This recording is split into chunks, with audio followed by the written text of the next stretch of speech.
시편 42편 한 절씩 교독하겠습니다. 하나님이여, 사슴이 시냇물을 찾기에 갈급함같이 내 영혼이 주를 찾기에 갈급하니이다. 내 영혼이 하나님이고 살아계신 하나님을 갈망하나니 내가 어느 때에 나아가서 하나님의 얼굴을 배울까.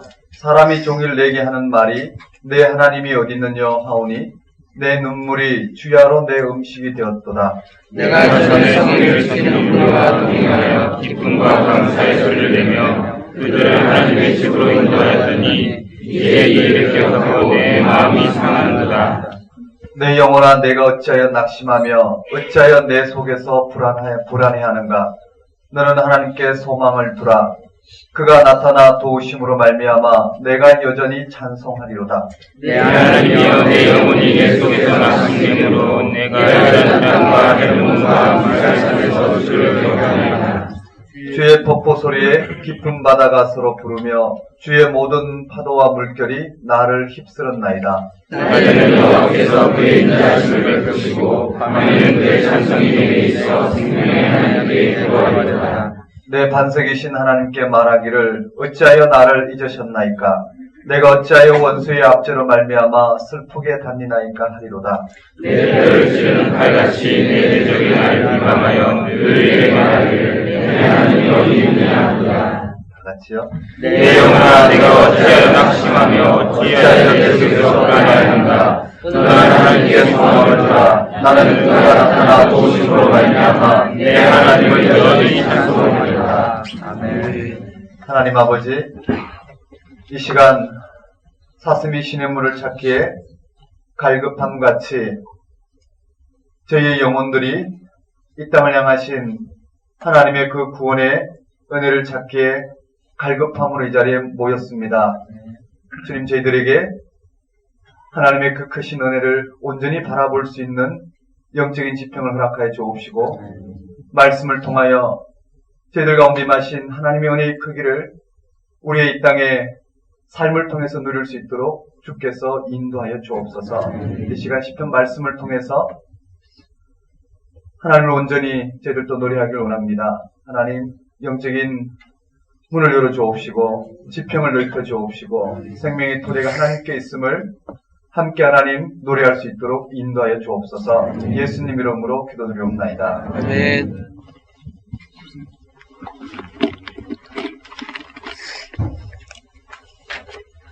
네, 시편을 바로 볼 건데요.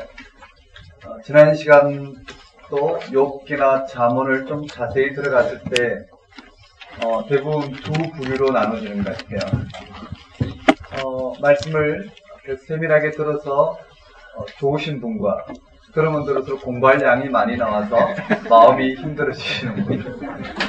그럴 필요 없어요. 저걸 어떻게 다 공부하나 그렇게 생각하지 마시고, 원래 그렇잖아요. 너무나 확실한 거는 확실하게 공부해두고 불확실한 거는 손에 잡히는 만큼만 가져가도 네, 시편 구석구석 어디서 문제 어떻게 나올지 몰라요. 하지만 정상적으로 문제를 내면 개론적 수준과 우리가 익숙하게 알 수 있는 시편 본문에서 대부분 중요하게 오늘 다뤄보면 눈으로 보이시겠지만은요. 그리고 나머지 아닌 데서 나오면 틀리면 돼요. 아니, 똑같은 조건이니까 그것을 잡기 위해서 낚시처럼 네, 팝업창처럼 눈에 막 자꾸 이렇게 몇 줄 같은 거 어디 나오냐 이렇게 확인하는데 그런 건 막판에 잠깐만 하면 되고요. 가능하다면 하실 시간이 있고 그걸 취미가 돼서 더 이상 내려놓을 수 없는 분들은 하셔도 되지만 대부분은 깊이 묵상하고 주로 나온 것 위주로 보면 돼요. 몇 년간 시편이나 잠언, 전도서가 네, 어디에 뭐 나오는지 잘 몰라서 떨어졌다는 분은 없어요.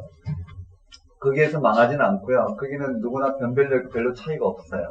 그러니까 마음 편안하게 그리고 중요한 위주로 이렇게 공부하면 좋겠어요. 공부해 오신 습관에 따라서 다 다양하게 이렇게 반응을 하시는데 그럴 필요 없지 않을까 생각해요. 그리고 먼저 다음 주에는 기출문제하고 최종영리 기출문제 자료, 훈련 문제가 나갈 텐데요. 기출문제를 보면 이렇게 돼 있어요. 시편만 50문제가 나온 적이 있어요. 그러니까 무작위로 그냥 뽑아서 OX 문제부터 시작해서 출처 문제. 그 시편 50문제 나오고 다른 문제는 거의 안 나왔단 말이죠.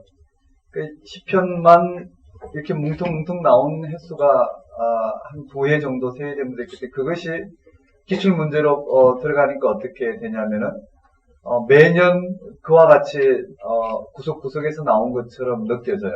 근데 그렇지 않아요. 대부분은 개론적인 상황, 그리고 너무나 분명히 알아야 될 대표적인 시, 뭐 이렇게 잡고 나면 나머지는 구석구석 내더라도 한두 문제 정도. 그건 뭐 알면 맞추고 틀리면 모르면 틀려도 돼요. 그렇죠? 그런 건 가감하게 이렇게 내려놓고 주 본문을 익히기 위해서 공부를 하시면 거기에서 해답이 주어지지 않을까 이렇게 생각해봐요. 그래도 190점 나올 거예요. 모르는 거 10문제 틀려도 아는 것만 다 맞추면. 그렇게 편안하게 생각하고 하시는 게 입시생들에게는 좀 부담이 없지 않을까 생각해요. 자, 그러면 우리 시편 한번 보겠습니다. 교재에 보면 개론을 아주 자세하게 했는데요.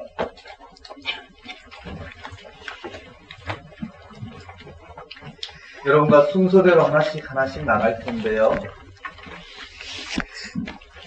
시편 구체적인 한 편 한 편을 들여다보는 것, 얼마나 여러분과 몇 편을 할 수 있을지 하는 데까지 한번 해볼 텐데요. 저와 함께 나눈 본문들은 아마 다 기억이 되리라 생각해 좀 보도록 하겠습니다.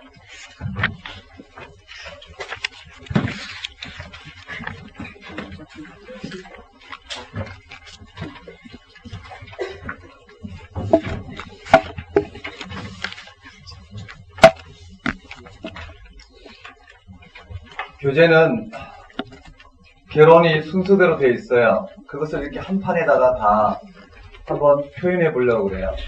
여러분들이 어떻게 공부하든 자유롭게 하시면 되는데요. 1장부터 1편부터 150편까지 내용인데 먼저 한번 봅시다. 간단한 개론 보고 본문으로 깊이 들어갈 텐데요. 개론을 봐야지 어떤 시편이 중요하고 어떻게 다뤄야지 다른 시편이 눈에 보이는지 알 수 있을 것 같아요. 자, 시편은요, 총 5권으로 구성이 되어 있어요. 시편에 보면 이렇게 되어 있어요. 시편은 총 5편으로 구성되어 있다. 맞느냐 틀리느냐 했을 때 눈여겨보지 않으면 어떨까요? 그게 무슨 말인지 모르게 된단 말이죠. 시편은 총 5권으로 되어 있어요. 제1권, 제2권, 제3권, 제4권, 제5권으로 구성이 되어 있는데요. 중요한 거는 시편의 시작 시편과 끝 시편은 너무나 중요하다는 거예요. 시편의 시작 시편과 끝 시편이 굉장히 중요하고 이런 본문들은 내용이 익숙하게 파악이 되어 있어야 돼요. 한번 따라해 볼까요? 시편의 구성. 시편의 구성. 제1권. 1편 41편. 1편 41편. 네, 여러분들은 세로로 된 걸 보지만 평면적으로 보지만 저는 이렇게 입체적으로 한번 표시해 보겠어요. 여기에다가요. 시편 제1편은 제1권은 1편에서 41편 내용이에요. 그러니까 1권이 제1편부터 41편이면 여기죠. 얼마나 여러분한테 효과적일지 모르겠지만 한번 표시해 보겠습니다. 그래서 이 41편이 시편 1편의 끝이에요. 그러니까 너무나 잘 아는 시편 시작 시편 1편은 시편 1편 암송 구절 맞죠? 네. 네. 시작 시편 1편 41편이에요. 그 다음에 2권이에요. 2권은 42편, 72편. 우리가 읽었던 42편과 72편이에요. 한번 따라해볼까요? 42편. 42편. 72편. 72편. 네, 42편과 72편으로 구성되어 있어요.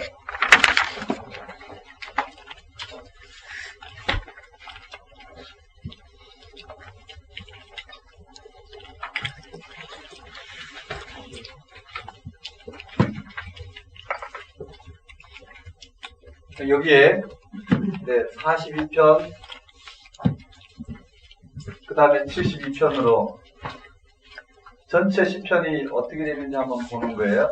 그 다음 제3권은 73편이에요. 73편 그 다음 몇 편인가요? 네, 89편이에요. 73편에서 89편까지. 제 4번은 90편부터 106편까지인가요? 네. 90편에서 106편 형성이 돼요. 단순 암기하셔도 되는데요. 어떻게 중복되는지 한번 보려고 그래요. 중요한 것들이. 그 다음에 마지막, 제 5번은 107편부터 150편 연결이 되죠. 이렇게 150편으로 연결이 돼요. 한번 따라해 볼까요? 한번 따라하겠습니다. 1권. 1편 41편. 1편 41편. 그렇게 한번 여기를 한번 생각해 보면서 한번 따라해 볼까요? 1편 41편. 2권은요 42편. 72편. 제 3권은요 73편. 89편. 제 4권은 90편. 106편. 107편.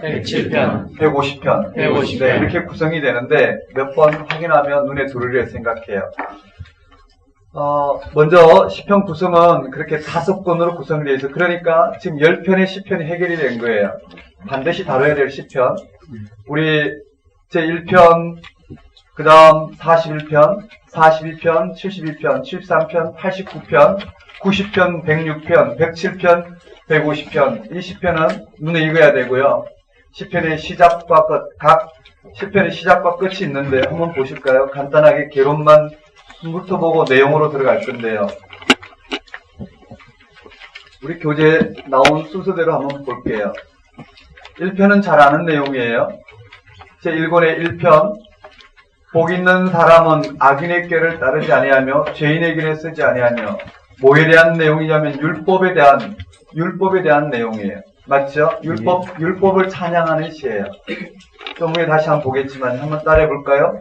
그게 율법 한번 동그라미 해봅시다. 2절에 오직 여호와의 율법을 절구하여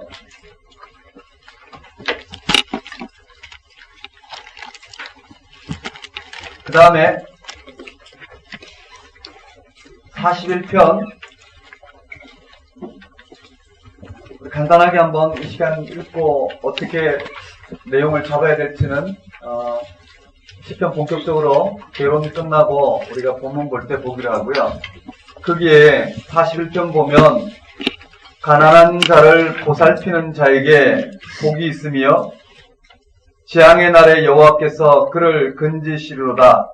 여호와께서 그를 지키사 살게 하시리니 그가 이 세상에서 복을 받을 것이라. 주여 그를 그 원수의 뜻에 맡기지 마소서.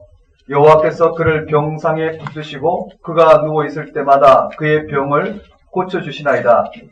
내가 말하기를 여호와여 내가 내게 은혜를 베푸소서. 내가 주께 범죄하였사오니 나를 고치소서 하였나이다.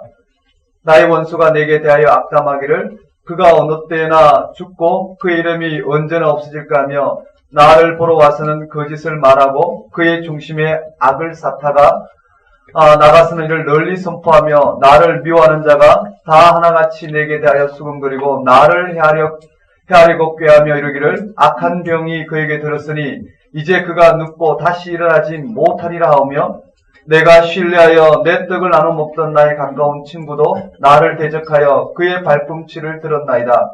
그러하오나 주 여호와여 내게 은혜를 베푸시고 나를 일으키사 내가 그들에게 보응하게 하소서. 이로써 내 원수가 나를 이기지 못하오니 주께서 나를 기뻐하시는 줄을 내가 알았나이다. 주께서 나를 온전한 중에 붙드시고 영원히 주 앞에 세우시나이다. 이스라엘 하나님 여호와를 영원부터 영원까지 송축할지로다. 아멘. 아멘. 무슨 내용인지 눈에 들어올 거예요. 그런데 시편이 다 유사하다 하더라도 실제로 깊이를 들어가면 전혀 달라요. 아주 세밀하지만 분명하게 다르지만 그렇게 한 편 한 편 보기는 쉽지 않을 거예요. 그렇게 보기 위해서는 10편만 한 3개월 이상 해야 될 것 같은데요.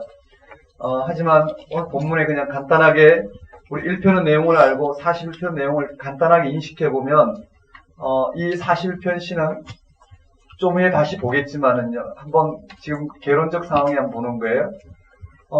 우리가 시편을 분류를 하면 크게 세 분류로 나눠요. 하나는 찬양시, 다 찬양시지만은요, 하나는 그야말로 찬양시, 감사시, 애가, 즉 탄식시 이렇게 언급이 돼요. 한번 따라해 볼까요? 찬양시, 감사시, 애가 또는 탄식시 이렇게 돼요.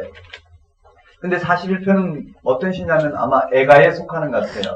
이 분류가 어떤지는 좀 이따 보고요. 어떻게 그걸 구분하는지 좀 이따 볼 거예요. 그게 아마 이렇게 돼 있어요. 시인이 지금 공경 가운데 있죠.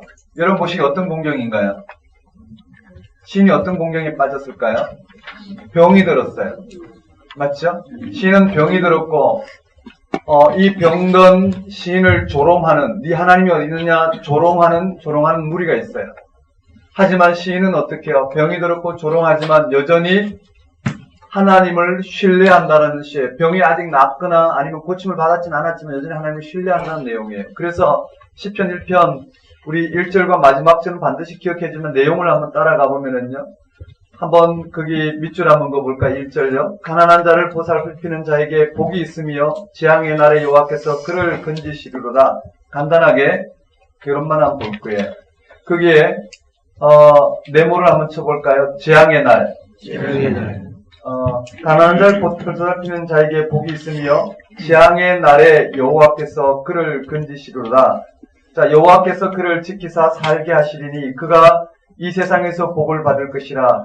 주여 그를 그 원수의 뜻에 맡기지 마소서. 여호와께서 그를 병상에서 붙드시고 그가 누워있을 때마다 그의 병을 고쳐주시나이다. 내가 말하길 여호와여 내게 은혜를 베푸소서.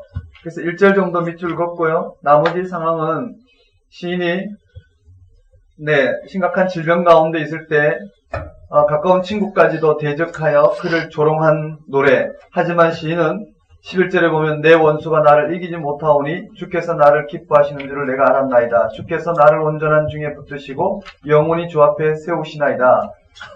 시인은 여호와 하나님에 대한 확실한 신뢰를 드러내고 있어요. 마지막 13절 한번 읽어볼까요? 읽겠습니다. 시작. 이스라엘 하나님 여호와를 영원부터 영원까지 송축할지로다. 아멘. 아멘. 네, 그래서 시편 1권 마지막은 41편이고 41편은 이스라엘 하나님 여호와를 영원부터 영원까지 송축할지어다. 아멘 아멘. 아멘 아멘 두 번으로 끝나는 거예요. 이게 개론이에요. 이게 반드시 알아야 될 내용이고 시험 보시는 분들에게는 참으로 중요하죠.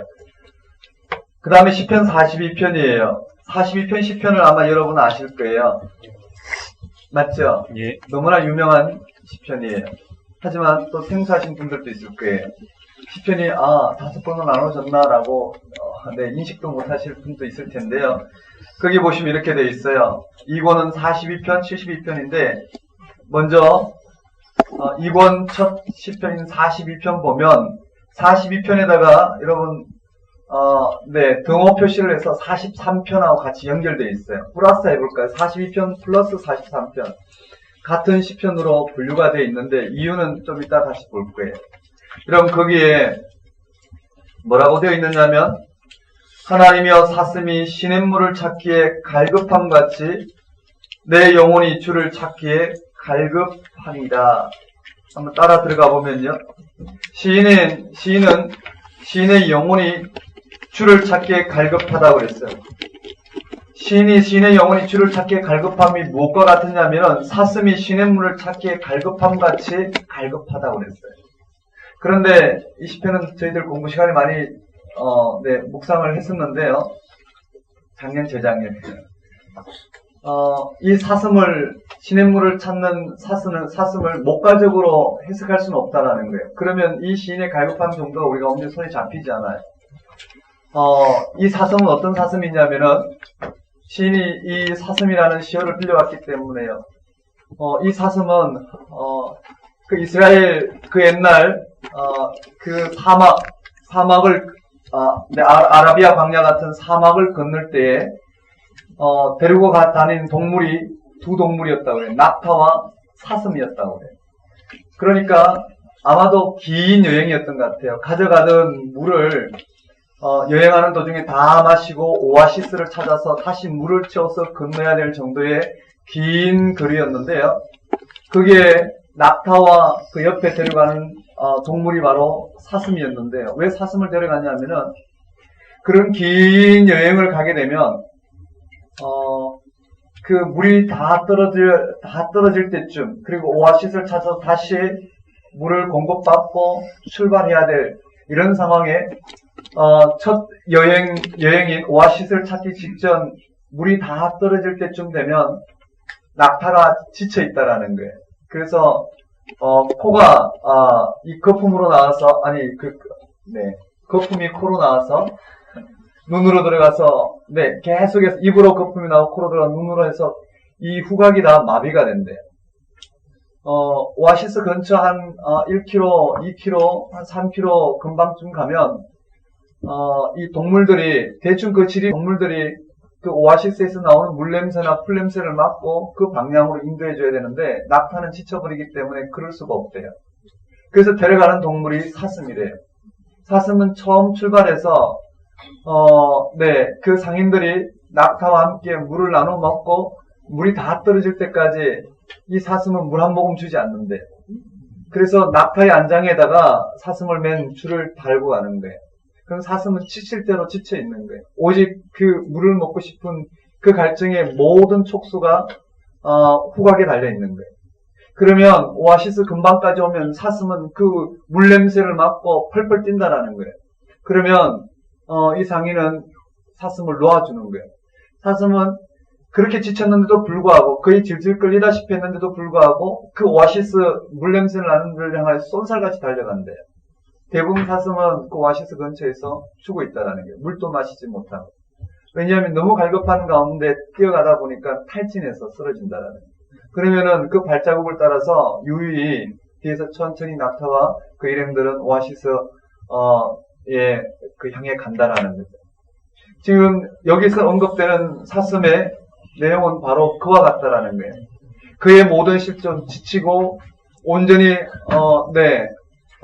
그 삶의 자리에서 낭만있는 그가 오직 그 하나님을 향해서 전신의 힘을 다해서 그 생명을 들이듯이 그 오직 하나님 한 분만을 향해 뛰어가는 이 사슴이 물을 찾아 뛰어가는 것처럼 시인은 지금 그런 상태가 있는 거예요. 그런 내용이 그 언급되어 있는데요. 하나님이여 사슴이 신의 물을 찾기에 목과 적이지 않죠. 생명을 걸었던 문제. 찾기에 갈급함같이 내 영혼이 주기의 주를 찾기에 갈급함이다. 온 삶의 실존은 낭망에 있지만 오직 이 하나님 한 분만을 찾기 위해 그의 모든 생명을 지금 불태우고 있다고 봐야 돼요. 내 영혼이 하나님 곧 살아계시는 하나님을 갈망하나오니, 살아계시는 하나님, 내가 어느 때에 나아가서 하나님의 얼굴을 배울까? 시인은 지금 하나님 앞에 나아갈 수 없는 상황이에요. 시인이 어떤 상황인지는 크게 세 부류로 나눠진다고 그래요. 하나는 바벨론 포로로 잡혀가서 이 성전을 사모하지만 포로에서 돌아올 길이 요원한, 그리고 그 하나님의 성전을 사모하며 그 하나님을 배웠던 이 경험을 갖고 있는 이들이 포로 공동체에서 속히 하나님 앞에 온전히 서고자 하는, 회복되고자 하는 갈망. 또 하나는 지금 죽음 직전까지 내려간, 그래서 더 이상 육신으로는 회복해서 성전에 다시 설 수 없는 상황, 또는 다양한 삶의 자리에서 실패와 고통을 경험하고 도저히 하나님 앞에 나올 수 없는 상황, 어느 상황이든 이 시인은 하나님 앞에 나올 수 없는 상황이었어요. 그래서 2절과 같이 내 영혼이 하나님 곧 살아계신 하나님을 갈망하나니 내가 어느 때에 나아가서 하나님의 얼굴을 배울까? 이런 시인의 상황을 보고 그렇게 하나님을 늘 갈망하며 하나님 앞에 섰던 시인이 이와 같이 포로나 질병이나 아니면 실패를 경험하는 것을 보고 3절에 사람들이 조롱하는 거예요. 사람들이 종일 내게 하는 말이 네 하나님이 어디 있느냐 하오니 내 눈물이 주야로 내 음식이 되었도다. 네 하나님이 어디 있느냐? 하나님이 계시다면 네가 이렇게 되었겠느냐? 조롱하는 거예요. 그리고는 4절에 시인은 회상을 하는 거예요. 내가 전에 성의를 지키는 무리와 동행하여 기쁨과 감사의 소리를 내며 그들을 하나님의 집으로 인도하였더니 이제 이 일을 기억하고 내 마음이 상하는도다. 무리와 함께 하나님 앞에 서서 찬양했는데 오히려 그 무리가 지금 시인에게 네 하나님이 어디 있느냐라고 조롱하는 무리 속에 끼어 있었던 것 같고요. 또는 그들과 함께 하나님 앞에 예배드렸던 것을 생각하면 시인은 함께하지 못하고 있는 시인의 상태를 생각하면 마음이 상하는 내용을 전하고 있어요. 그런 그 시인이 낭망하지만은 아니하고 지금 5절과 같이 시인은 자신에게 그와 같이 외치고 있어요. 내 영혼아 네가 어찌하여 낙심하며 어찌하여 내 속에서 불안해하는가. 너는 하나님께 소망을 두라. 그가 나타나 도우심으로 말미암아 내가 여전히 찬송하리로다.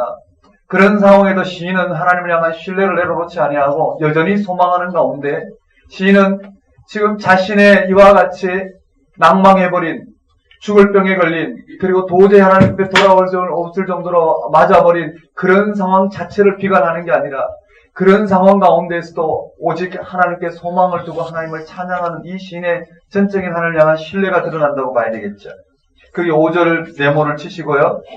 똑같은 내용이 11절에 있어요. 11절에 내 영혼아 네가 어찌하여 낙심하며 어찌하여 내 속에서 불안해하는가. 너는 하나님께 소망을 두라. 나는 그가 나타나 도우심으로 말미암아 내 하나님을 여전히 찬송하리로다. 후렴이에요.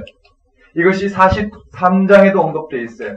43장의 5절에도 후렴이 되어 있기 때문에 같은 시편으로 봐요.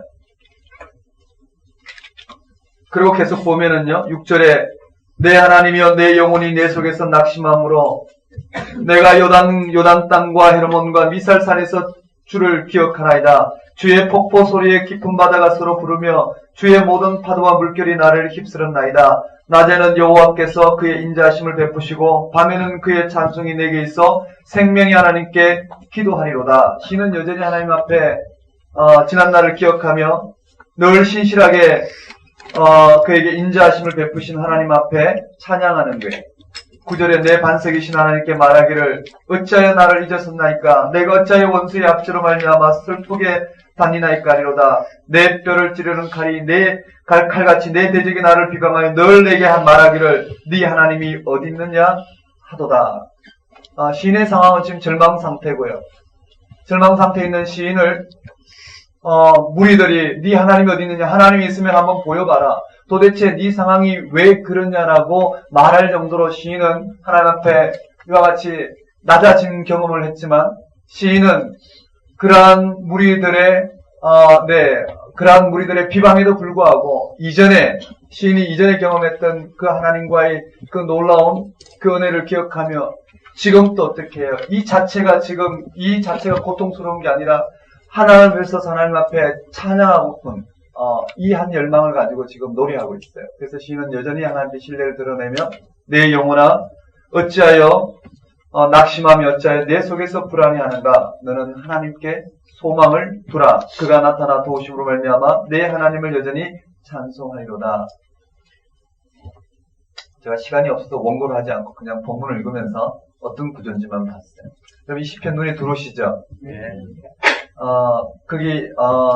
5절과 11절, 그 다음에 44편 5절, 그리고 시인의 상태, 그를 비방하는 조롱소리, 그리고 시인이 예전에 하나님 앞에 섰던 것을 기억하고 있는 내용, 그리고 여전히 시인은 하나님 앞에 소망을 드러내는 시, 이렇게 연결이 돼요. 우리 한번 볼까요? 한번 따라하겠습니다. 1권, 1편 41편, 2권, 42편 72편, 3권, 73편 89편. 네, 그게 72편, 73편 나중에 다 다룰 건데요. 하나만 더 볼까요? 89편 한번 볼까요? 이 시의 내용들은 여러분이 반드시 기억해야 돼요. 10편, 5권을 구성하고 있는 시작 시편과 끝 시편은 반드시 기억해야 돼요. 그런데 그게 2권의 72편 끝에 보면 네모를 한번 쳐볼까요? 99절 한번 네모를 치겠습니다. 19절요. 한번 읽어보겠습니다. 시작. 그 영원히 찬송하시리로다. 온 땅에 그의 영광이 찬송하리로다. 아멘 아멘. 이새의 아들 다윗의 기도가 끝나니라. 이새의 아들 다윗의 기도가 끝나니라.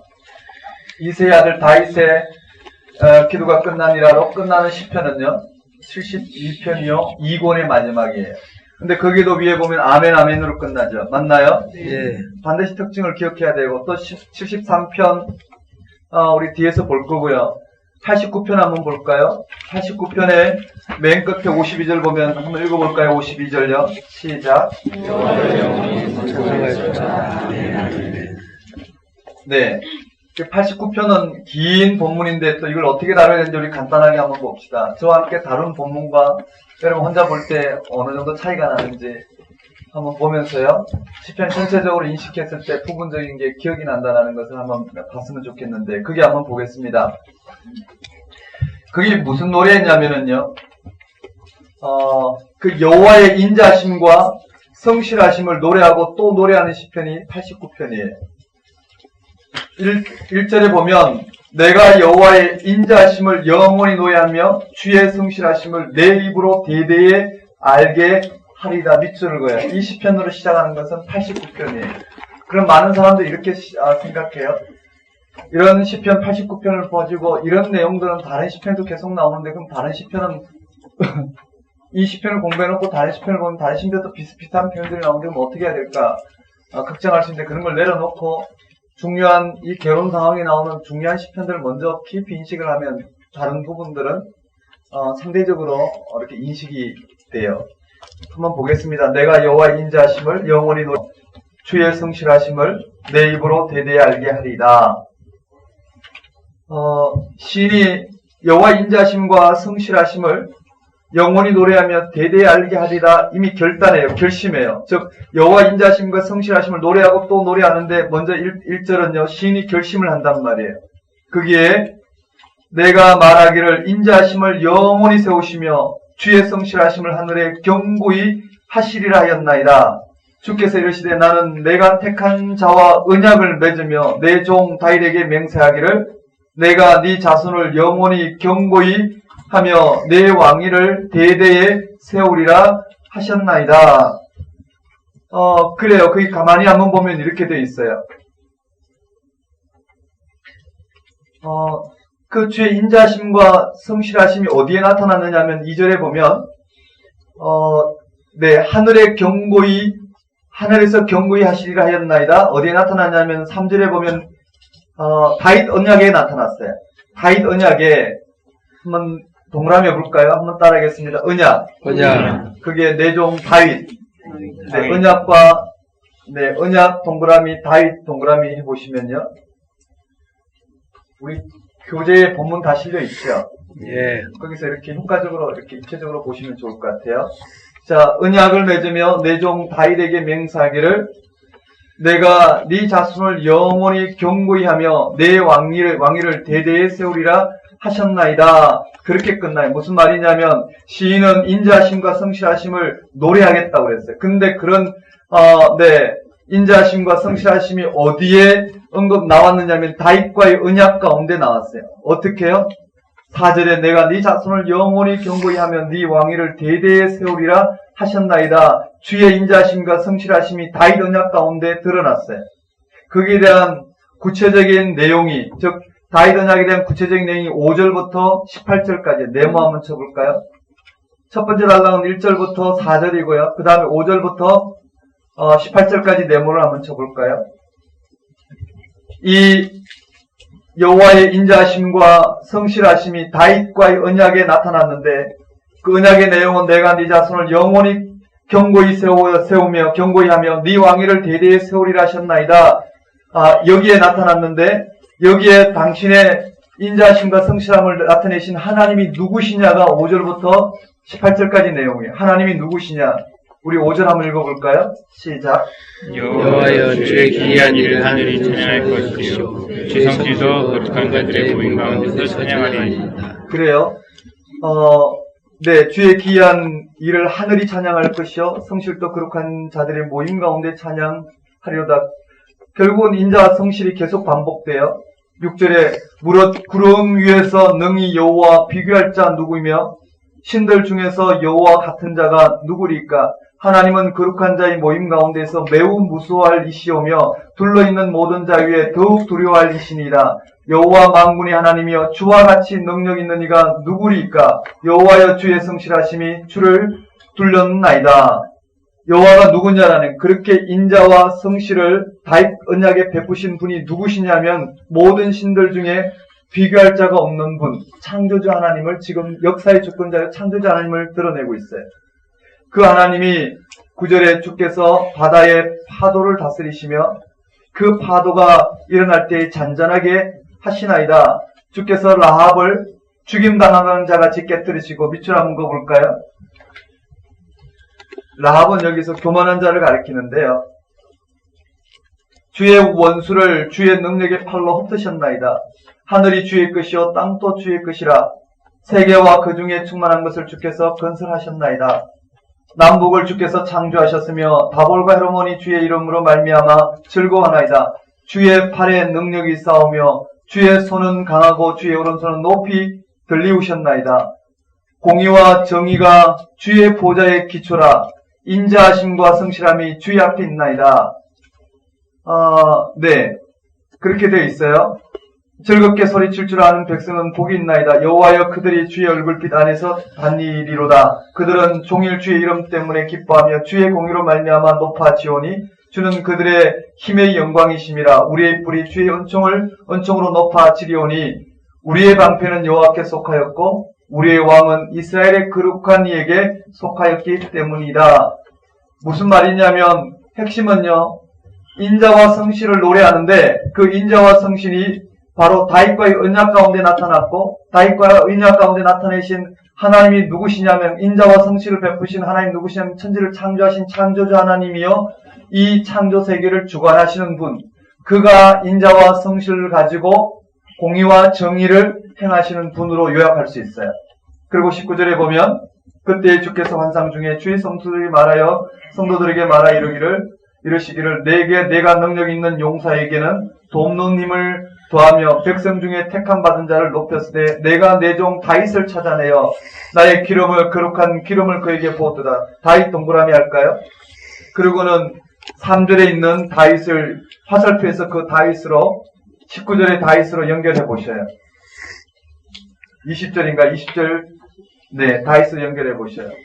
지금 핵심은 뭘까요? 다윗 왕에게 임한 하나님의 인자와 성실하심을 지금 노래하는 거예요. 하나님이 그의 인자심과 성실함을 가지고 다윗과 언약을 맺었었는데 그 인자와 성실을 가지고 이 역사를 창조하시고 이 역사를 다스리신 그 하나님이 다윗과 언약을 맺으심으로 말미암아 당신의 인자와 성실이 드러나게 하셔서 공의와 정의로 이 땅을 통치하도록 하나님이 다윗에게 기름을 부으셨다는 걸 지금 노래하고 있어요.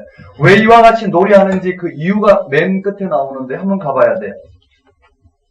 그리고 기름을 부으셔서 21절에 내 손이 그와 함께하여 견고하게 하고 내 팔이 그를 힘있게 하리로다. 원수가 그에게서 강탈하지 못하며 악한 자가 그를 공고하게 못하리로다. 지금 다윗에게 하나님께서 어떻게 해요? 그 인자와 성실하심으로 우주를 창조하시고 우주를 다스리신 그분이 지금 다윗을 선택하셔서 거기에 인자와 성실함으로 말미암아 기름을 부으시고 다윗을 통해서 하나님께서 드러내셨다는 걸 고백하고 있어요. 23절에 내가 그 앞에서 그 대적들을 박멸하며 그를 미워하는 자를 치려니와 24절에 다윗에게 다시 한번 베푸신 인자와 성실함이 드러나요. 나의 성실함과 인자함이 그와 함께하리니 내 이름으로 말미암아 그의 뿔이 높아지리로다. 밑줄 그어볼까요?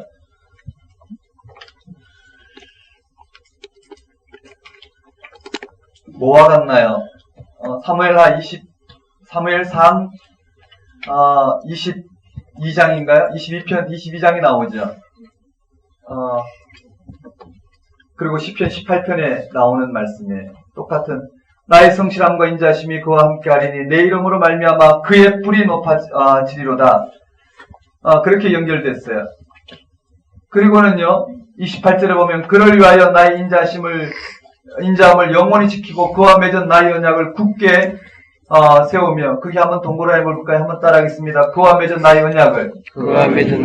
맞아요. 그와 맺은 언약을 굳게 세우신대요. 또 그 다윗 언약을 지금 노래하고 있는데요. 사무엘상 7장에 있는 사무엘하 7장에 있는 다윗 언약이에요. 사무엘하 22장에 나오는 말씀이 시편 18편 말씀이고 그 내용이 여기에 반복돼서 나와요.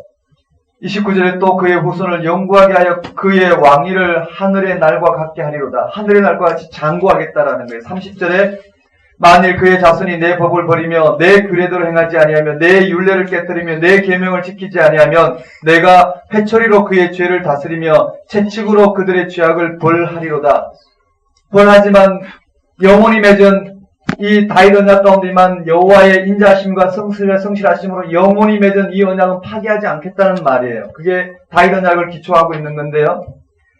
33절에 그러나 나의 인자함을 그에게 다 거두지 아니하며 나의 성실함 또 패하지 아니하며 내 언약을 깨뜨리지 아니하고 내 입술에서 낸 것을 변하지 아니하려다. 내가 나의 거룩함을 한번 맹세하였은즉 다윗에게 거짓말을 하지 아니할 것이라.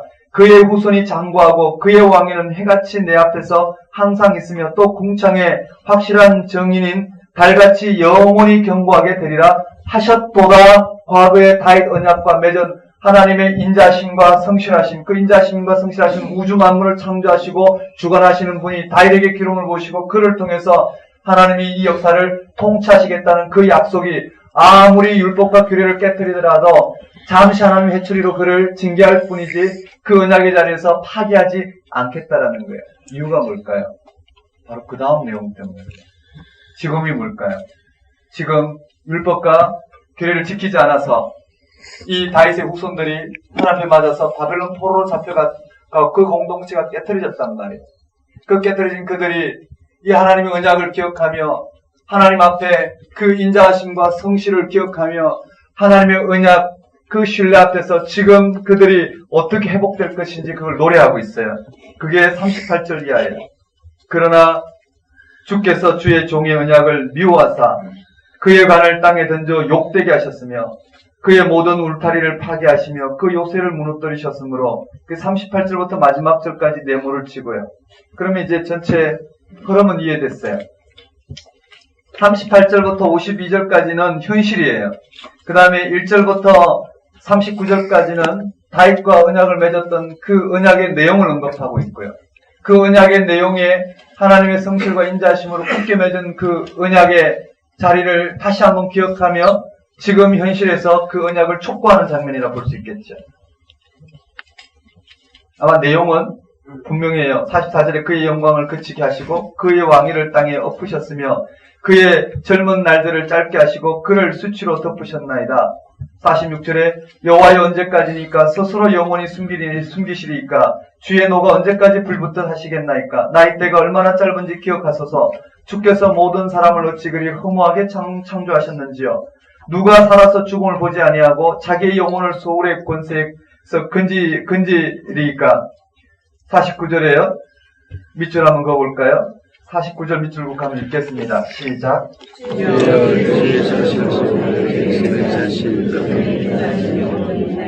네, 다시 찾는 거예요. 앞에 그렇게 확신 있게 노래했던 그 인자함이 어디 있나이까. 주는 주의 종들이 받은 비방을 기억하소서. 많은 민족의 비방이 내 품에 있사오니 여호와여 이 비방은 주의 원수들이 주의 기름 부음만 자의 행동을 비방하는 것이로다. 여호와를 영원히 찬송할지어다. 아멘 아멘. 그럼 이 시편은 분명해요. 앞에서 여호와의 인자와 성실, 그 인자와 성실을 노래하며 대대로 노래하겠다는 분명히 이 시인의 실존을 고백하고 있고요. 근데 이 인자와 성실이 어디에 누구에게 놓여 있느냐면 다윗과의 언약 가운데 놓여 있어요. 근데 다윗과 언약 가운데 언약을 맺은 그 여호와 하나님의 그 인자하심과 성실하심이 다윗 언약 가운데 나타난 인자와 성실이 어디에도 나타났느냐면 천지를 창조하시고 창조한 이 세계를 이와 같이 유지하시는 주관하시는 이 피조 세계 안에 그대로 나타나 천지를 창조하신 창조 역사 가운데 나타났다는 거예요. 창조 역사 같은 게 나타났고 그 창조 역사 가운데 통치하신 하나님의 인자와 성실하심이 다윗 언약에 구체적으로 드러난 그 내용들을 쭉 언급하고 있어요. 그 다윗 언약 가운데 여호와의 인자심과 성실하심이 분명히 보여 확정되었고 그 다윗 언약을 다시 한번 사무엘하 7장의 말씀을 언급하고 있어요. 그리고는 시인의 현실로 돌아오죠. 그렇게 맺었던 그 하나님 앞에 시인은 지금 어떻게 해요? 징계를 당하고 있단 말이에요. 그 징계를 당하고 있는 이 시인에게 다시 한번 기름 부음 받는 자에게 임하신 그 인자심과 성실하심을 통해서 다시 한번 하나님과의 언약의 자리로 돌이키도록 지금 호소하는 장면이에요. 어느 때까지니까 주여 적들이 나를 비방하나이다 외치는 장면으로 끝나요. 89편 전체는 조금만 따라가면 쉽게 이해되지 않을까 생각합니다. 맞죠? 아이고. 한번 따라해봅시다. 1편. 41편. 하면 1편의 내용이 들어야 되고 41편의 내용이 들어야 돼. 다 안 들어야 되지만 핵심이 들어야 돼. 그 다음에 2권이에요. 한번 따라해볼까요? 42편, 42편, 72편, 72편, 42편 들어왔어요. 72편 뒤에서 좀 다룰 거고요. 그 다음에 3권이에요. 73편, 73편, 89편. 89편, 89편 하면 3권 끝에 89편 하면 반드시 어떻게 해요? 주의 인자심과 성실하심이 드러나요. 인자심과 성실하심. 그래요. 아마 바벨론 포로로 생각해 볼 필요가 있겠죠. 하지만 꼭 그렇게 규정할 필요는 없을 것 같아요. 그 다음에 넘겨볼까요? 4권. 90편, 106편이에요. 저희들 토요일마다, 저희들 교회에서 교육자분들이 저기 있어요. 각 파트로에서 있는데 토요일마다 돌아가면서 시편을 해요. 몇 주 만에 돌아오냐면은 풀로 가동되면 한 몇 주죠? 7주 만에 돌아오나요? 8주 만에. 지금은 한 5주 만에 한 번씩 각자가 돌아가는데 제가 수요일까지 하고 목금토는 네, 우리 다른 동역자분들이 하는데 목금은 우리 정인조 원사님이 시편을 가지고 하시고 그 다음에 토요일은 우리 교육전사님들이 돌아가면서 이 시편을 해요. 오늘 시편이 90편 시편이었어요. 좀 이따 나와서 한번 우리 설교를 들어봐야 되지 않을까요? 시편 90편 4권이에요. 한번 따라해볼까요? 90편, 90편, 106편, 106편, 5권은 107편, 107편, 150편이에요. 150편. 그게 106편 한번 보면 이렇게 돼 있어요. 마지막에 48절 내문 한번 쳐볼까요? 106편 48절에 여호와 이스라엘의 하나님을 영원부터 영원까지 찬양할지어다. 모든 백성들아 아멘 할지어다. 할렐루야. 할렐루야로 끝나죠. 예. 그 특징을 기억해 두시고요. 그 다음 150편도 마찬가지예요. 150편. 근데 106편은요. 106편은 할렐루야로 시작해서 할렐루야로 끝나죠. 맞습니까? 그 특징 정도 기억해 보면 되고요. 그 다음에 150편 마지막 5권 끝도 마찬가지예요. 할렐루야 할렐루야 끝나요. 호흡 있는 자마다 여호와를 찬양할지어다. 할렐루야. 그러면 한번 물어봅시다. 각 권의 끝이 각 권의 끝이 아멘으로 끝나지 않는 시편은요. 4권 5권. 네? 4권하고 5권. 아멘으로 끝나지 않는 시편이요. 106편 150편. 거기도 아멘 있죠. 48절에 백성들아 아멘 할지어다. 할렐루야. 아멘 있어요. 맞나요? 문자적으로 문제 분명히 나오겠죠. 마지막 단어가 할렐루야인 경우는 106편, 150편인데요. 하지만 41편도 아멘 있죠. 그 다음에 72편도 아멘 있죠. 89편도 아멘 있죠. 106편도 아멘 있죠. 150편 없어요. 맞나요? 네, 그렇게 보는 게 좋을 거예요. 아니면 구체적인 절이 나오겠죠. 혼돈하지 않게 나올 거예요. 그 다음에 이새의 아들 다윗의 기도가 끝나니라 몇 편인가요? 72편에 나오는 내용이에요. 할렐루야로 끝나는 네, 각 권은요 106편과 150편 그 정도로 보시면 될 것 같고 제가 다루는 것은 너무 생소하실 것 같아서 개론이 얼마나 중요한가 한번 다뤄보는 거예요. 시편을 무작위로 공부하는 게 아니라 개론을 해서 나온 지금 10편 150편 중에 10편이 네, 지금 끝났어요. 이 내용을 구체적으로 다루셔서 여러분이 입체적으로 좀 봐주시면 좋겠다 싶어요. 이 내용은 뒤에 주제별로 다룰 때 중복이 되니까요.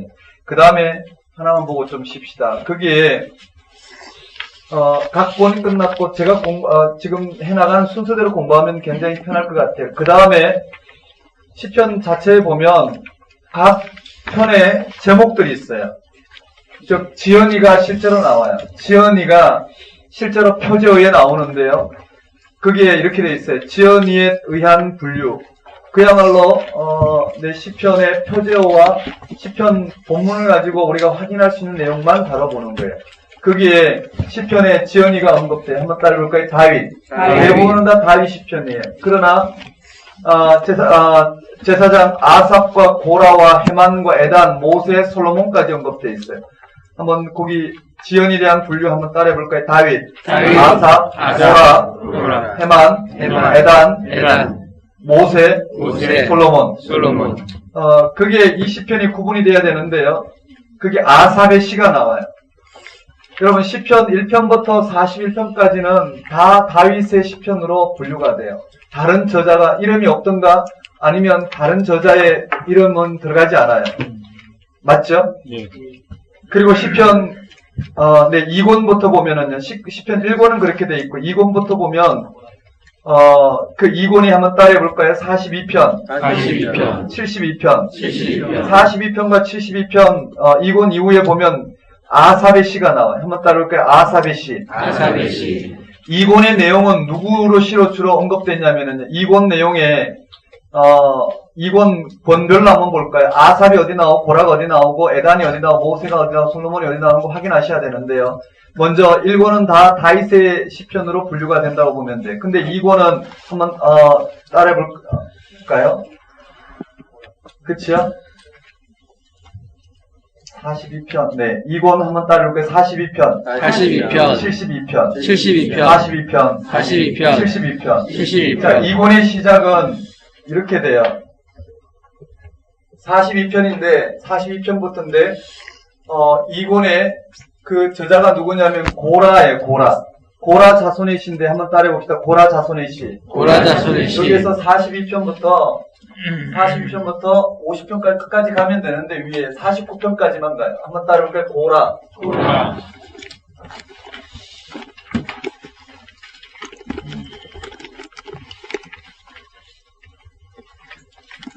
네, 여기 시편이 고라 자손이에요. 한번 따라해볼까요? 고라. 고라, 네, 여기에 고라 자손의 시편이 표적으로 언급된 제목에 있는 시편이 42편부터 49편이에요. 다음 중 고라 자손의 시편이 아닌 것은 에서 나올 수 있겠죠. 표적의 분류에. 그 다음에 우리 50편은 뭐냐면요. 네, 시편 50편은 한번 따라해볼까요? 아삽. 50편에 이렇게 아삽의 시가 들어가요. 한번 따라해봅시다. 아삽. 아삽, 네. 아삽의 시편이 이렇게 분류가 되어 있고요. 아삽의 시편 뒤에 가면 또 본격적으로 나와요. 그 다음에요, 그렇게 언급되어 있고요. 한번 따라해봅시다. 42편, 42편, 42편, 42편, 72편. 72편, 42편에서 72편까지 중에, 표제가 없는 건 다 다윗 시편으로 분류한다고 봤을 때 표제 있는 경우는 여기 고라, 아삽이 나와요. 그 다음에 72편 보면 누가 나오냐면은요, 솔로몬의 시편이 나와요. 한번 따라해볼까요? 솔로몬. 솔로몬, 72편이 솔로몬이에요. 한번 따라해볼까요? 솔로몬. 솔로몬, 그럼, 맞죠? 그럼 한번 보면, 시편 1편은 다 다윗의 시편으로 분류되는 건 맞죠? 시편 2편은, 한번, 아니지. 1권은, 시편 1권은 다 다윗의 시예요. 한번 따라해봅시다. 2권. 2권, 2권. 2권, 42편. 42편, 42편. 42편, 72편. 72편, 그 가운데 표제 없는 경우는 다 다윗의 시편으로 분류해놓고 한번 따라해볼까요? 고라, 고라, 아삽, 솔로몬의 시편이 들어있다라는 거. 몇 가지 표시해놓고 익혀보면 되겠죠. 단서 남기는 한계가 있어서 이렇게 한번 보는 거예요. 한번 따라해볼까요? 2권, 2권, 2권, 2권, 2권, 2권, 고라, 고라, 아삽, 아삽, 솔로몬, 솔로몬, 고라, 고라, 아삽, 솔로몬. 되셨나요? 그 다음에 3권으로 들어가 보면은요, 73편, 맞죠? 3권 73편, 89편이에요. 3권에 가면 아사비 씨가 이제 나와요. 50편이 아사비 씨였는데, 아사비 씨가 나와요. 즉, 73편부터 몇 편까지냐면은요, 몇 편까지죠? 네, 73편부터 83편까지. 73편부터 83편까지가 요렇게 아삽의 시가 되겠죠. 한번 따라해볼까요? 아삽의 시. 아삽의 시. 여기가 바로 아삽의 시가 돼요. 전체를 정리해놓고 외우면 좀 편하게 외워지겠죠. 아삽의 시편이 나오고요. 그 다음 좀 복잡하게 흘러가는데 고라의 시가 또 나와요. 한번 따라해볼까요? 고라 자손의 시. 고라 자손의 시. 고라 자손의 시가 시편 2권의 42편부터 49편까지 언급됐던 것이 여기 다시 이어져 나와요. 84편부터 89편까지 네모를 한번 쳐볼까요? 84편부터 89편까지. 여기에 2권 나머지죠. 3권 나머지죠. 나머지 이렇게 89편까지 네모를 치고 여기 저자가 복잡하게 분류가 되는데요. 한번 보시면 거기에 84, 85, 84, 85는 고라예요. 맞나요? 한번 따라해볼까요? 고라. 고라. 자, 84, 85는 고라 자손이에요. 그 다음 86은 다윗의 시편이에요. 표제가 그렇게 돼 있어요. 86편 다윗이고, 그 다음에 87편 고라예요. 한번 따라할까요? 고라. 고라. 네, 여기가 고라가 되죠. 분류하면은 88편은 누군가요? 네, 헤만이에요. 88편은 헤만으로 등장해요. 89편은요? 에단이죠. 맞나요? 이게 복잡하게 언급되는데 한번 따라해볼까요? 아사베시. 아사베시. 아사베시. 아사베시. 13편부터 83편까지. 아니군요. 다시요. 한번 따라해볼까요? 한번 따라하겠습니다. 아사베시. 아사베시. 아사베시. 아사베시. 73. 73. 83. 73편에서 83편까지가 바로 아사베시가 되고요. 그 다음에 나머지 84편부터 89편까지 내용 속에 한번 따라볼게요. 고라. 고라. 고라. 고라. 84, 85, 87 고라 시편이고요. 나머지는 어떻게 해요? 86 다윗, 88 헤만, 네, 89 에단으로 연결돼요. 그러니 눈으로 보기에 머릿속에 몇 번만 기억하면 되겠죠. 이렇게 그냥 이렇게 기록을 해놓고요. 여기는 고라가 되겠고요. 그 다음에 다윗, 헤만, 에단 이런 식으로 보면 해결될 것 같아요. 한번 따라해볼까요? 아사베시. 아사베시. 그럼 아사베시 편이 어디 나오나요?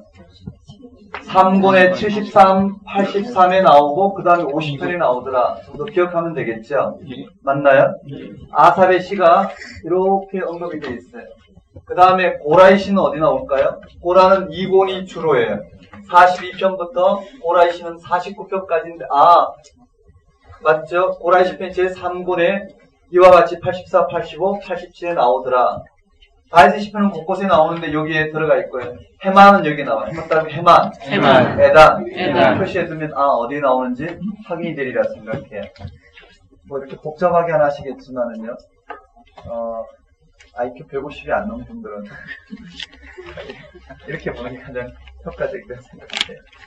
그 다음에요. 한번 따라볼까요? 90, 106, 90, 106, 90편에서 106편까지 즉 제4권의 시작 90편은 누구의 시편이냐면은 모세예요. 한번 따라볼까요?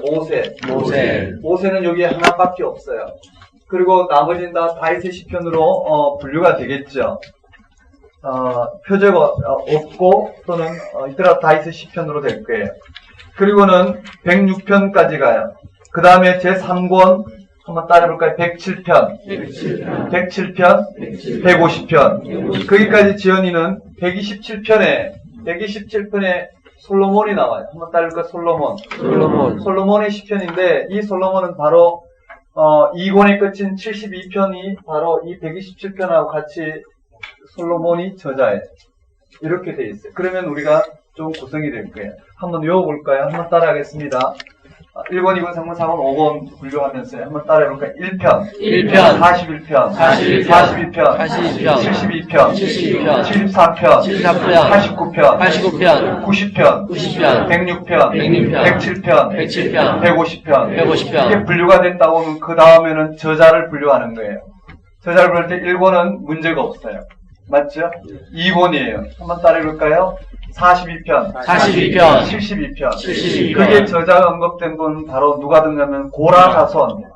49편까지 갖고 50편에 누가 있느냐면은 아삽이 나와요. 맞죠? 그리고 맨 마지막에 72편에 솔로몬이에요. 근데 솔로몬이 마지막 5권에 127편에 나오더라 정도 기억하면 되겠죠. 본문을 보면 분명해야 돼요. 그 다음에 3권으로 가요. 3권 한번 따르게 73편, 89편, 73편부터 아삽의 시가 나오죠.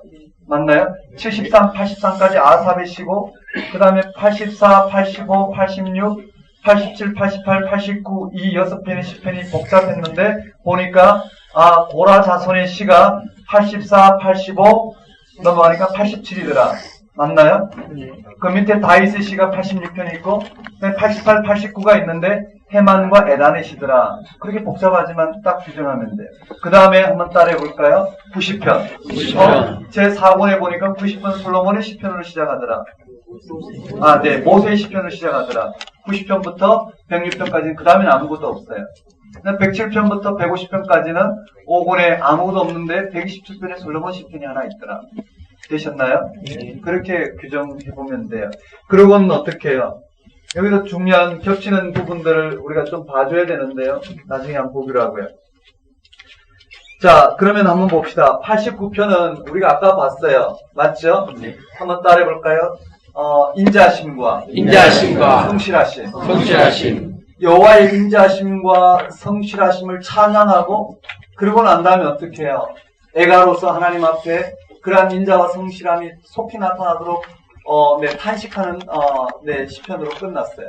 이 내용은 우리가 분명히 알 수 있죠. 인자와 성실이 하나님의 인자와 성실을 찬양하는데 그것이 다윗의 언약을 통해서 역사 가운데 구체적으로 드러나고 그 다윗의 언약 가운데 임하신 하나님의 인자와 성실은 바로 창조하시고 이 창조한 세계를 하나님이 주관하시는데 공의와 정의를 펼치신 데 드러났더라는 거예요.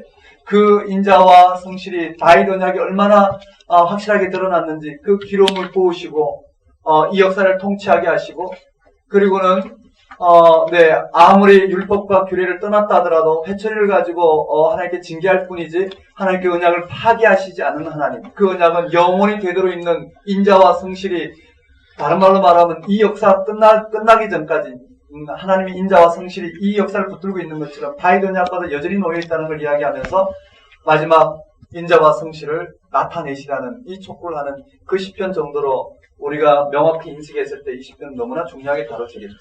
맞나요? 다 중요하지만은요, 우리가 인식해가는 건 한계가 있기 때문에 그렇게 됐어요. 그 다음에 우리 표제어 한번 보면은요, 표제어란 제목에 표제가 붙어 있어요. 거기에 기도라는 표제가 붙어 있어요. 한번 따라해볼까요? 기도. 특별히 기도라는 표제가 붙어 있는데요. 외우는 건 그렇게 어렵지 않아요. 17편에 보면 다윗의 기도라고 되어 있어요. 무슨 의미가 있느냐? 글쎄요, 성경 해석에는 크게 좌우하지는 않지만은요. 그래도 표제의 기능은 있을 거라 생각해요. 한번 따라해볼까요? 다윗의 기도. 여기 17장에 보면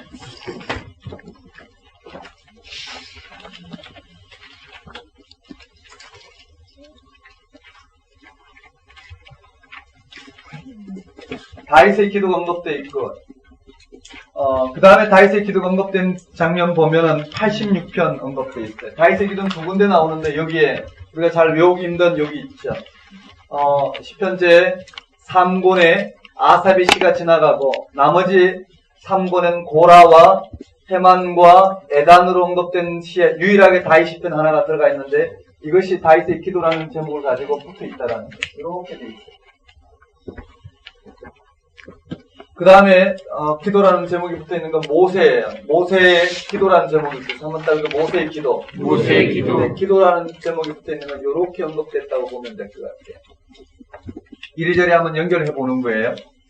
그 다음에 성전 낙성가라는 제목 붙어 있는 게 30편이에요. 우리가 이런 제목들은 상당히 중요한데요. 한번 따르고 성전 낙성가 30편이에요. 여기에 성전 낙성가라는 제목이 붙어 있고요. 그 다음에 기념케 하는 시가 붙어 있어요. 이런 거 외울 때 약간 연상작용을 가지고 외우면 좋을 것 같아요. 성전 낙성가, 그 성전을 봉헌할 때 이와 같이 부른 노래 정도로 본다면 제사장 직분이 실제로 시작되는 나이가 몇 살이라고요? 30대. 30장 이 정도 보면 되겠습니다. 연관성은 없어요. 하도 많이 다루다 보면 막 헷갈리니까요. 그 다음에 기념케 하는 시예요. 기념케 하는 시 38편 70편이에요. 기념케 하는 시 38편 70편이에요. 즉 38편과 70편이 어딨나요? 여기 있죠. 그냥 밑줄 그어놓으면 걸리게 돼 있는데, 이렇게요. 이게 기념케 하는 시예요. 한번 따라볼까요? 기념케 하는 시. 기념케 하는 시. 그럴만 하겠죠. 왜냐하면, 38세 총각과 70세의 자매와 결혼을 했어요.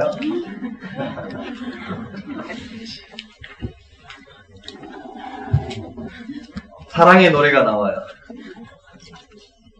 사랑의 노래 45편인데 아주 중요한 시편들이에요. 한번 따라해볼까요? 사랑의 노래. 사랑의 노래. 45편에 사랑의 노래가 돼요. 한번 따라하겠습니다. 사랑의 노래. 사랑의 노래. 네, 어디에 무슨 시편이 걸려있는지 한번 봅시다. 한번 따라해볼까요? 사랑의 노래. 사랑의 노래. 네, 45편에 네, 사랑의 노래가 온 것 같아요. 그 다음 찬송시라는 제목이 붙어있는 게 92편, 145편, 그건 적지 않겠습니다. 그 다음에 감사시라 붙어있는 게 100편이에요. 한번 따라볼까요? 감사시. 감사시. 너무나 잘 아는 내용이죠. 여기 100편에 감사시가 언급되어 있어요. 그 다음 고난당한 자가 마음이 상하여 그의 근심을 여호와 앞에 토로하는 기도로 이루어진 내용이 102편이에요. 한번 따라볼까요? 고난당한 자. 고난당한 자. 고난당한 자가 여호와 앞에 나와서 노래 부르는 부분이 102편이에요. 한번 따라볼까요? 고난당한 자. 고난당한 자. 왜 고난당한 자가 여호와 앞에 노래하는 장이 102편인지 아시나요? 남자들 다 아실 텐데요. 네, 102 보충대. 군대 갈 때 자대 배치되기 전인가요? 일본이라서 잘 모르는데 102 보충대 이렇게 됐어요. 다윗의 생애에 일정한 사건을 언급한 경우, 다윗의 생애가 나온 건 뒤에 다 언급되어 있는데요. 아주 중요해요. 이 부분요. 우리가 반드시 다 기억해야 될 내용들 중에 하나예요. 그래서 여기 한번 다 표시해 봅시다. 3편, 7편, 묵상하면 이게 무슨 내용인지 다 눈에 들어올 건데, 한번 따라해볼까요? 3편. 3편. 여기 한번 표시해 봅시다. 3편, 그 다음에 7편, 그 다음 몇 편인가요? 18편이에요. 이렇게 연결되어 있어요. 3편, 7편, 네. 18편에다가, 그 다음에 34편이 나와요. 35편, 앞에 34편, 네, 34편, 이렇게 언급되어 있고.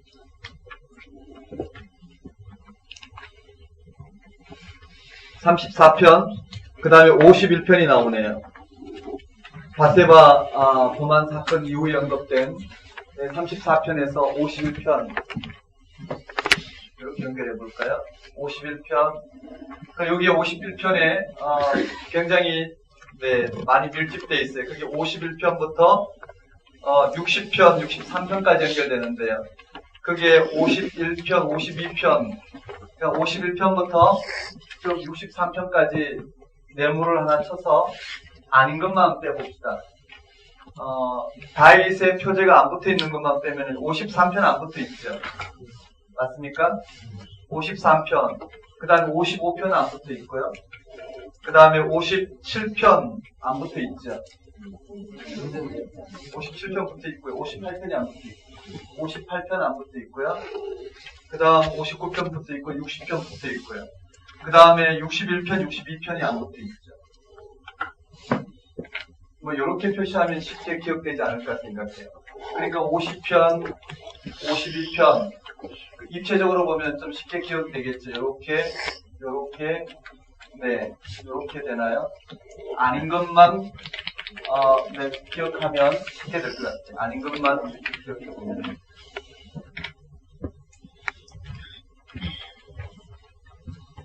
그 다음에 142편이에요. 다윗이 굴에 있을 때라는 제목이 붙은 142편. 142편이 여기 언급되어 있어요. 그래서 142편은 여기 34편이 언급된 거 연결해버리면 따라갈 수 있을 것 같아요. 한번 따라해볼까요? 3편, 7편, 18편, 34편, 34편, 네, 142편, 142편, 그 다음에 왔어요. 한번 따라해보고 51편, 63편, 그 정도 외우면 되겠죠. 51편도 63편까지 네모 쳐놓고 아닌 거 53편, 55편, 옆으로 가면 58편. 맞죠? 위로 올라가면, 제가 61편, 62편. 그냥 머릿속에 외우면 될 것 같아요. 다시 한번 외워볼까요? 3편, 7편, 다시요, 3편, 7편, 18편, 34편, 142편, 142편, 51편, 51편, 63편, 63편, 50편부터 63편까지 아닌 거예요? 53편, 55편, 58편, 맞죠? 그 다음 61, 62. 맞나요? 그렇게 외우면 돼요. 그 숫자는, 머릿속에 그냥 숫자 자체가 인식되기에는 참 어려운 것 같아요.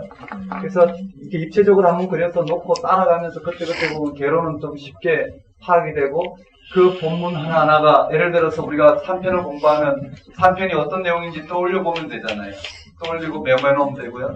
그 다음에 7편 공부해야 될 것 같고요. 그 다음 18편, 쭉 걸려있는 내용들을 우리가 깊이 인식할 거니까요. 그렇게 되어 있어요. 그 다음에 마지막으로 성전으로 올라가면서 부른 노래. 한번 따라해볼까요? 성전으로 올라가는 노래. 표제어 120편 펼쳐보면 그렇게 되어 있어요. 제목이 정확하게 120편에 보면, 네, 110편 긴 본문이 끝나고 120편에 성전에 올라가는 노래라고 되어 있어요. 성전에 올라가는 노래라고 120편부터 쭉 몇 편까지냐면은 134편까지 그 표제가 붙어 있어요. 물론 성전에 올라가며 부른 노래가 여기만 있는 건 아니지만은요, 그렇게 붙어 있어요. 그럼 한번 밑줄 한번 그어보면은요, 성전에 올라가면 부른 노래 120편부터 이렇게 돼 있죠. 120편부터 몇 편까지라고요? 네, 134편 안에 있어요. T자 모양의 옷처럼 이렇게 딱 걸려 있어요.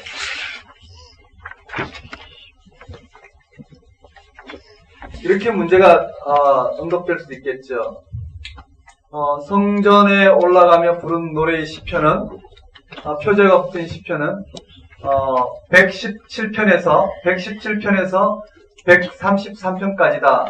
좀 너무나 표가 나나요? 다시요. 121편에서 134편까지다 했을 때 기억이 안 될 수도 있겠지만은요, 이렇게 모양으로 이렇게 그리고 표시해 보면, 이게 120편부터 돼야지 될 것 같다라는 걸 인식이 될 수 있어요. 한번 따라해볼까요? 120편, 134편. 네, 오늘 처음 오신 분들은 굉장히 당황스럽겠지만은요, 그냥 개론적인 상황 잘 안 외워지는 부분들 어떻게 다룰지 표제를 한번 다뤄봤어요. 이게 시편에 나오는 공식적으로 아주 객관적으로 여기에 시편에 언급된 모든 내용 사항을 담아봤어요. 한번 따라해볼까요? 1권, 1편 41편, 2권, 42편 72편, 3권, 73편 89편, 4권, 90편 106편, 5권, 107편 150편, 그렇게 분류가 됐어요. 그 다음에는 지연에 대한 분류가 돼야 되죠. 권별 분류에서 지연에 대한 분류예요. 권별 분류에서 벌써 10권의 10편의 시편이 중요한 시편이 들어왔어요. 권별 분류에서 한번 보면요, 대부분 1권은 다 다윗의 시편으로 2권이에요. 한번 따르고 40편, 72편.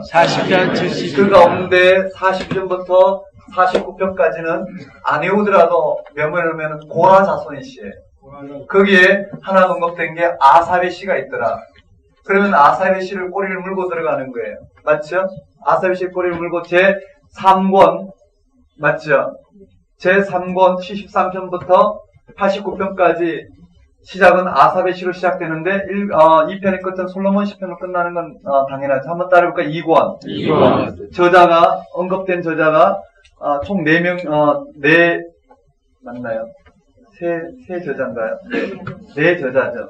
궁극적으로는요. 한번 따라해볼까요? 41편, 72편, 고라 자손의 시, 아삽의 시, 네, 그 다음에 솔로몬, 나머지 다 다윗 언급돼 있어요. 맞나요? 그 다음에요.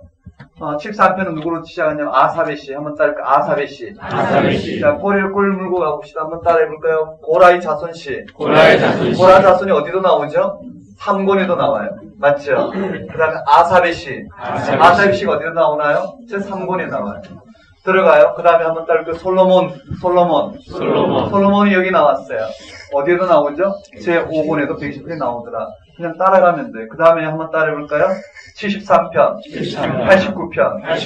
그래서 제 3권이 가장 복잡하다고 봤을 때 한번 따를까? 아사베시. 73편에서 83편까지는 아사베시. 나머지 84부터 89까지는 그냥 박스를 쳐놓고 보면 되는 거예요. 한번 따를까? 고라자손. 84, 85, 87, 다윗, 헤만, 에단. 그치, 헤만은 88. 그치, 에단 89. 이 정도로 보면 돼. 그 다음에 다시 또 4권에 한번 따르고 모세의 기도. 네, 모세의 기도. 이렇게 끝나요. 맞죠? 그 다음 제 5권은, 솔로몬이에요. 솔로몬은 72와 127. 맞죠? 70과 127대. 그러면 우린 지연에 대한 분류가 끝났어요. 1권은 1편, 41편은 다 다윗의 시로 분류한다고 봤을 때 2권은 42편, 72편에서 고라 자손의 시, 아삽의 시. 맞죠? 그리고 넘어와서 마지막에 솔로몬의 시. 제 3권은 73편부터 89편인데 이때는 아삽의 시, 그 다음에 고라, 다윗, 헤만, 에단. 그 다음에 제 4권 90편인데 솔로몬의 시로 솔로몬의 시로 시작하더라. 네, 모세의 시로 시작하더라. 왜 헷갈릴까요? 모세의 시로 시작하더라.